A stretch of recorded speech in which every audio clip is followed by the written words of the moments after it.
Hi friends, வாங்க இன்றைக்கி வீட்லேயே கேஎஃப்சி சிக்கன் ரொம்ப சிம்பிளாகவும் நல்லா கிறிஸ்பியாகவும் எப்படி செய்கிறதுன்னு பார்க்கலாம். அதுக்கு 1/2 கப் தயிர், 1 கப் பால் வந்து ஆப்ஷனல் தாங்க.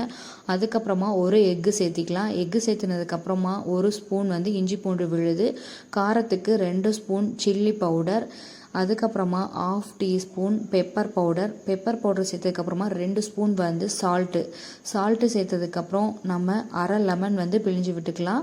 அதுக்கப்புறமா நல்லா வந்து அந்த உப்பு கரையிலவுக்கு மசால் வந்து கலந்து விடுங்க.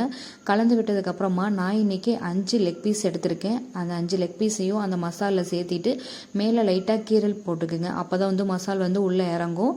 நல்லா மசாலில் சேர்த்துட்டு நம்ம ஒரு 2 மணி நேரம் ஃப்ரிட்ஜில் நல்லா ஊற வைக்கணுங்க. மேலே கோட்டிங்க்கு நம்ம 1 கப் மைதா மாவு, அரை கப் கார்ன்ஃப்ளவர் மாவு, chilli powder 1 spoon, coriander powder 1/2 teaspoon, pepper powder 1/2 teaspoon, அதுக்கப்புறமா சால்ட் வந்து 1 ஸ்பூன் சேர்த்திக்கலாங்க. அந்த சில்லி ஃப்ளெக்ஸ் வந்து ஆப்ஷனல் தாங்க. வேணும்னா இந்த சில்லி ஃப்ளெக்ஸ் சேர்த்திக்கலாம், இல்லைன்னா விட்டுறலாங்க. அதுக்கப்புறமா நல்லா அந்த மாவை வந்து கலந்து விடுங்க. அப்போ தான் வந்து உப்பு எல்லா இடத்துலையும் ஸ்ப்ரெட் ஆகும். இல்லைன்னா ஒரு இடத்துல மட்டும் இருந்துச்சுன்னா லைட்டாக இதாக இருக்க மாதிரி இருக்கும். அதுக்கப்புறமா நம்ம சிக்கன் வந்து 2 மணி நேரம் ஊறிடுச்சுங்க.